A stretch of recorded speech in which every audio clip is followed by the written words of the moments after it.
ಮೊನ್ನೆ ತಾನೇ ಮಲಯಾಳಂ ಮೂವಿ ಏಕೋ ಸಿನಿಮಾದ ಕನ್ನಡ ವರ್ಷನ್ ನೋಡಿದೆ. ಬಹಳ ಚೆನ್ನಾಗಿದೆ.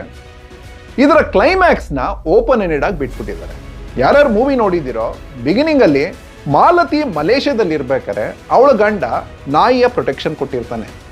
ಅವಳನ್ನ ಸೇವ್ ಮಾಡ್ಬೇಕಾರೆ ಆ ನಾಯಿಗಳೇ ರೆಸ್ಟ್ರಿಕ್ಷನ್ ಆಗಿಬಿಡ್ತವೆ.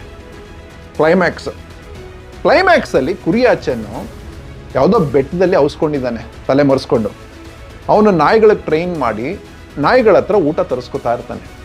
ಪ್ರೀ ಕ್ಲೈಮ್ಯಾಕ್ಸಲ್ಲಿ ಮಾಲತಿ ಗೊತ್ತಾಗುತ್ತೆ ಕುರಿಯಾಚನ್ನು ಮೋಸ ಮಾಡಿ ಅವಳನ್ನ ಮಲೇಷ್ಯಾದಿಂದ ಇಂಡಿಯಾ ಕರ್ಕೊಂಬಂದಿದ್ದಾನೆ. ಇವಾಗ ಮಾಲತಿಗೆ ತುಂಬ ನೋವಾಗಿದೆ. ಕುರಿಯಾಚನ್ ಮೇಲೆ ಸೇಡ್ ತೀರಿಸ್ಕೋಬೇಕು. ಅದಕ್ಕೆ ಅವಳು ಏನು ಮಾಡ್ತಾಳೆ ಅಂದರೆ, ಯಾವ ನಾಯಿಗಳು ಕುರಿಯಾಚನ್ಗೆ ಪ್ರೊಟೆಕ್ಷನ್ ಕೊಡ್ತಿದ್ದಾವೋ ಅದೇ ನಾಯಿಗಳನ್ನ ಟ್ರೈನ್ ಮಾಡಿ ಅವನು ಆ ಗುಹೆಯಿಂದ ಹೊರಗಡೆ ಬರ್ದಿರೋ ರೀತಿ ಲಾಕ್ ಮಾಡಿಬಿಡ್ತಾಳೆ. ಇದನ್ನೇ ಡೈರೆಕ್ಟರ್ ಎಕ್ಸ್ಪ್ಲೈನ್ ಮಾಡ್ತಿರೋದು. ಪ್ರೊಟೆಕ್ಷನ್ ಅನ್ನೋದು ರೆಸ್ಟ್ರಿಕ್ಷನ್ ಕೂಡ ಆಗ್ಬೋದು ಅಂತ. ಬಹಳ ಚೆನ್ನಾಗಿ ತೋರಿಸಿದ್ದಾರೆ ಕ್ಲೈಮ್ಯಾಕ್ಸಲ್ಲಿ. ಆ ಮಾಲತಿ ಬೈನಾಕುಲರಲ್ಲಿ ಅವನ್ನ ನೋಡ್ತಾ ಇರ್ತಾಳೆ, ಅವನು ಏನು ಮಾಡ್ತಿದ್ದಾನೆ ಅಂತ. ಪಿಯೂಸು ಬಂದು ಮಾಲತಿ ಪಕ್ಕದಲ್ಲಿ ಕೂತ್ಕೋತಾನೆ. ಇವನು ಚಾಕ್ ತೆಗಿಯಕ್ಕೆ ಹೋಗ್ತಾನೆ ಪಿಯೂಸು. ಆವಾಗ ಆ ನಾಯಿಗಳ ಸೈನ್ಯ ಬಂದು ನಿಂತ್ಕೊಳ್ಳುತ್ತೆ. ಆವಾಗ ಪಿಯೂಸ್ಗೆ ಅರ್ಥ ಆಗುತ್ತೆ, ಮಾಲತಿಗೆಲ್ಲ ಗೊತ್ತಾಗಿದೆ, ಇವಾಗ ಕುರಿಯಾಚನ್ನು ಲಾಕ್ ಆಗಿದ್ದಾನೆ ಅಂತ. ಎಷ್ಟು ನೀಟಾಗಿ ಸ್ಮಾರ್ಟಾಗಿ ಡೈರೆಕ್ಟರ್ ಓಪನ್ ಎಂಡ್ ಆಗಿ ಬಿಟ್ಟಿದ್ದಾರೆ ನೋಡಿ.